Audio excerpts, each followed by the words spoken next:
دل سے اپنے دل پہ ہاتھ رکھ کے بتاؤ کس کا چانس زیادہ ہے کہ انشاءاللہ جس کی اچھی موت آئے گی؟ یقیناً اس کی آئے گی جو روزانہ اچھے کام کر رہا ہو. میں سچ بتاؤں، عقل مند وہ ہے، وہ کام چھوڑ دو جس حالت میں مرنا نہیں چاہتے، کیونکہ اگر اس حالت میں مر گئے نا تو واقعی مارے جائیں گے.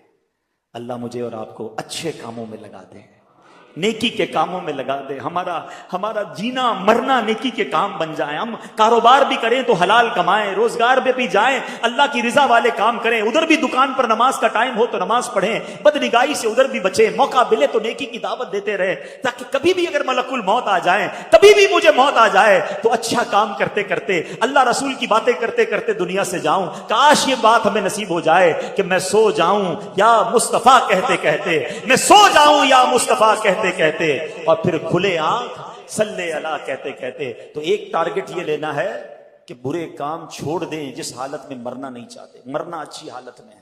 اور دوسرا ٹارگٹ کیا ہے؟ ایمان سلامت لے کر جانا ہے. سیدی اعلیٰ حضرت فرماتے ہیں کہ جس کو زندگی میں سلب ایمان کا خوف نہ ہو، یعنی جس کو یہ خوف نہیں ہے نا کہ میرا ایمان چھن سکتا ہے، مرتے وقت اس کا ایمان سلب ہونے کا اندیشہ ہے، ڈر ہے کہ اس کا ایمان سلب کر لیا جائے. اے میرے پیارے اسلام بھائیوں، ایمان کی جو ڈاکو ہے نا وہ گھوم رہے ہیں. ہاں اس وقت بہت برا حال ہے. بڑی پلاننگ کے ساتھ میرے اور آپ کے ایمان کو چھیننے کے لیے شیطان نے پلان کیا ہوا ہے. شیطان بڑا مردود ہے، وہ تھوڑی چاہتا ہے میں اور آپ ایمان لے کر جائیں، وہ چاہتا ہے میں تو جاؤں گا جہنم میں، ان کو بھی ساتھ لے جاؤں. تو مذہبی حلیہ اپنا کر کوئی سوشل میڈیا پہ بیٹھا ہوا ہے، کوئی انٹرنیٹ پر بیٹھا ہے، کوئی جناب قرآن کی اپنی تفسیر بیان کر رہا ہے، کوئی حدیثیں بیان کر کر کے لوگوں کو گمراہ کرنے کی کوشش کر رہا ہے، اور بھولے بھالے مسلمان سب کی باتیں سن رہے ہیں، سب کو فالو کر رہے ہیں، سب کو دیکھ رہے ہیں اور پریشان ہو رہے ہیں. مجھے سمجھ نہیں آتا. ایک بات بتاؤ، آپ کو گھر بنانا ہو تو موچی سے بناتے ہیں بلڈر سے بناتے ہیں؟ بلڈر سے بناتے ہیں، موچی کا کام نہیں ہے. چپل بنانے ہوتے تو موچی سے بناتے ہیں، دوائی لینی ہوتی ہے تو موچی سے نہیں لیتے، ڈاکٹر سے لیتے ہیں. جس کام کی ضرورت اس کے ایکسپرٹ کے پاس جاتے ہو نا. تو میرا دین اتنا مظلوم ہو گیا کہ جو سکھائے اس سے سیکھنا شروع کر دو گے.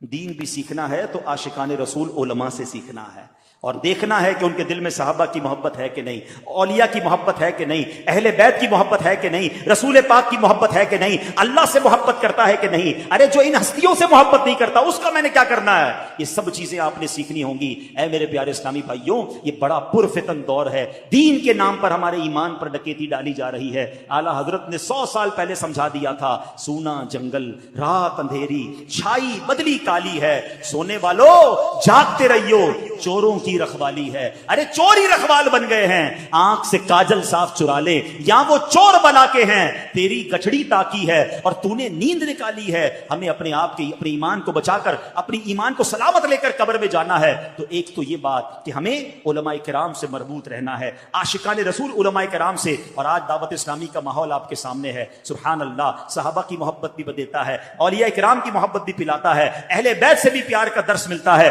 عشق رسول کے جام بھی بھر بھر کے پلائے جاتے ہیں. کوالیفائڈ سرٹیفائڈ مفتیان کرام علماء کرام موجود ہیں. ماشاءاللہ مستند کتابیں لکھی جا رہی ہیں. تو جب اتنا کچھ دعوت اسلامی کے پاس موجود ہے تو کیوں نہ ہم اس سے وابستہ ہو کر اپنے ایمان کی حفاظت کریں. ایک اور اہم بات، آخری بات، باتیں تو بہت ساری ہیں مگر ٹائم کافی ہو گیا ہے. ایمان کی حفاظت کے لیے ذرا سنیے گا. آقا علیہ الصلوۃ والسلام فرماتے ہیں آدمی اپنے دوست کے دین پر ہوتا ہے، اسے یہ دیکھنا چاہیے کہ کس سے دوستی کر رہا ہے. اب غور کیجئے، ہیں ہم جوتا نہیں سلواتے جب تک پتہ نہ چلے موچی کیسا ہے، کپڑے نہیں سلواتے اس درزی سے جب تک پتہ نہ چلے یار درزی ٹھیک ہے، کپڑے صحیح سیتا ہے کہ نہیں ہے. ڈاکٹر کے پاس جانے سے پہلے 4 بندوں سے پوچھتے ہیں یار ڈاکٹر ٹھیک ہے کہ نہیں. اور جو تھوڑی دیر بیٹھا اس کا دوست بنا لیا. بلکہ اب تو ڈیجیٹل دوست، friend request I accept, friend request I accept. حالانکہ بندہ دوست کے دین پر ہوتا ہے. اب لوگوں سے پوچھو نا یار تم نے اس کو دوست بنایا جو صحابہ کو برا بھلا کہتا ہے. ہاں بھائی اس کا عقیدہ ہے، میں تو بس صرف دوست ہوں، چائے پیتے ہیں رات کو بیٹھتے ہیں. کوئی ہے بھائی وہ اہل بیت کو برا بھلا کہہ رہا ہے، ٹھیک ہے اس کا عقیدہ ہوگا، دوستی میں تو بس ایسی ہم کھاتے پیتے ساتھ ہیں. غور کیجئے یہ کدھر جا رہے ہو آپ؟ بد عقیدہ سے دوستی کرو گے. چلو میں آپ سے ایک سوال کرتا ہوں، کوئی آپ کی ماں کو برا بھلا کہے، آپ کے والد کو برا بھلا کہے، رات کو بیٹھو گے چائے پینے اس کے ساتھ؟ جاؤ گے اس کے گھر پہ؟ بلاؤ گے اس کو گھر پر؟ نہیں. میری ماں کو برا بھلا کہے میں اس کا گریبان پکڑ لوں، اور مومنین کی ماں کو برا بھلا کہے میں اس سے دوستی کروں؟ میرے والد کو برا بھلا کہے مجھے بالکل نہیں پسند ہے، صحابہ کو برا بھلا کہے مجھے کوئی ٹینشن نہیں ہے، ہمارے خاندان والوں کو برا کہے تو مجھے کوئی میں جان لے لوں اس کی، اولیاء کرام کے بارے میں بکواس کریں جو اللہ کے دوست ہیں، مجھے کوئی پرابلم نہیں ہے، کس سے دوستیاں لگا رہے ہو؟ وہ کیسے میرا دوست ہو سکتا ہے؟ دوست کے دین پر ہوتا ہے۔ اللہ کرے کہ دوست بنانے سے پہلے ہم چیک کریں کہ اس کا دین ایمان کیا ہے، اس کا عقیدہ کیا ہے، اور یہ سب سے زیادہ ضروری ہے۔ اگر وہ اللہ رسول کا نہیں، صحابہ اہل بیت کا نہیں، چاہے میرا رشتہ دار کیوں نہ ہو، میرا اس سے کوئی تعلق نہیں ہے۔ الحب فی اللہ بل بغض فی اللہ، محبت بھی اللہ کے لیے ہے، اگر دشمنی ہے تو اللہ کے لیے ہے، ذاتی کوئی دشمنی نہیں، ذاتی کوئی محبت نہیں۔ آخری بات سن لو، امام حسن مجتبی نے ایک بار مولا علی سے سوال کیا، نواسہ رسول ہے نا، کہتے ہیں اے بابا جان کیا آپ مجھ سے پیار کرتے ہیں؟ کہاں بیٹا تم سے پیار کرتا ہوں۔ بابا جان آپ حسین سے بھی پیار کرتے ہیں رضی اللہ عنہ؟ کہاں میں حسین سے بھی پیار کرتا ہوں۔ آپ نبی پاک سے بھی پیار کرتے ہیں؟ کہاں آپ کے نانا جان سے بھی پیار کرتا ہوں۔ آپ اللہ سے بھی پیار کرتے ہیں؟ کہا میں اللہ سے بھی بہت محبت کرتا ہوں۔ تو چھوٹی عمر میں تھے، کہتے ہیں بابا جان ایسا کیسے ہو سکتا ہے، ایک دل میں اتنی ساری محبتیں جمع کر لی آپ نے؟ امام مولا علی تو پھر مولا علی ہے نا، کیسا جواب؟ آقا فرماتے میں علم کا شہر ہوں، علی اس کا دروازہ ہے۔ کہتے ہیں بیٹا دیکھتے نہیں جب نماز کا وقت ہوتا ہے سب کو چھوڑ کر اللہ کی بارگاہ میں حاضر ہو جاتا ہوں، محبت تو ایک سے ہی کرتا ہوں، اس کی وجہ سے باقی سب سے محبت کرتا ہوں۔ ہمیں جو صحابہ سے پیار ہے نا وہ اللہ کی وجہ سے ہے، اولیاء سے پیار اللہ کی وجہ سے، اللہ کے پیارے ہیں نا، نبی پاک سے پیار کیوں ہے؟ وہ اللہ کے محبوب ہے۔ تو سبحان اللہ، اصل محبت اللہ سے ہے، اور اللہ کی رضا کے لیے باقی سب سے محبت ہے۔ سخی عبد الوہاب شاہ ہمارے رشتہ دار نہیں ہیں، میں کراچی سے چل کر آیا، پتہ نہیں پاکستان کے کس کس حصے سے لوگ یہ آئے ہیں، ہماری کوئی ان سے رشتہ داری نہیں ہے، مگر اس لیے پیار ہے کہ یہ اللہ والے ہیں، اللہ ان سے پیار کرتا ہے، یہ اللہ کے دوست ہیں، ہماری محبتیں بھی اللہ کے لیے ہیں، اور ہماری اگر کسی سے دشمنی ہے، دوری ہے، تو وہ بھی اللہ کے لیے ہے۔ جو اللہ کا دشمن ہے میرا دوست کیسے بن سکتا ہے؟ جو نبیوں کا دشمن ہے وہ میرا رشتہ دار کیسے بن سکتا ہے؟ جو ولیوں اور صحابہ کو برا بھلا کہتا ہے وہ ہماری محفل میں نہیں آ سکتا۔ جس دن اپنے ایمان اور عقیدے کو مضبوط کر لو گے پھر کوئی ایمان چھین نہیں سکے گا۔ ہم کہتے ہیں سب سے دوستی، سب کے پاس جانا ہے، سب کے ساتھ کھانا پینا ہے، ایسا نہیں ہوتا۔ اپنے کاروبار، اپنی فیملی کے لیے تم مضبوط ہو جاؤ، اور اپنے ایمان کے لیے ڈھیلے پڑ جاؤ گے تو پھر ایمان کے ڈاکو گھوم رہے ہیں۔ اعلیٰ حضرت کا فرمان یاد رکھنا کہ ہمیں صرف نبی پاک علیہ الصلوۃ والسلام کو راضی کرنا ہے، اللہ کو راضی کرنا ہے، انشاءاللہ باقی سارے کام سیدھے ہو جائیں گے۔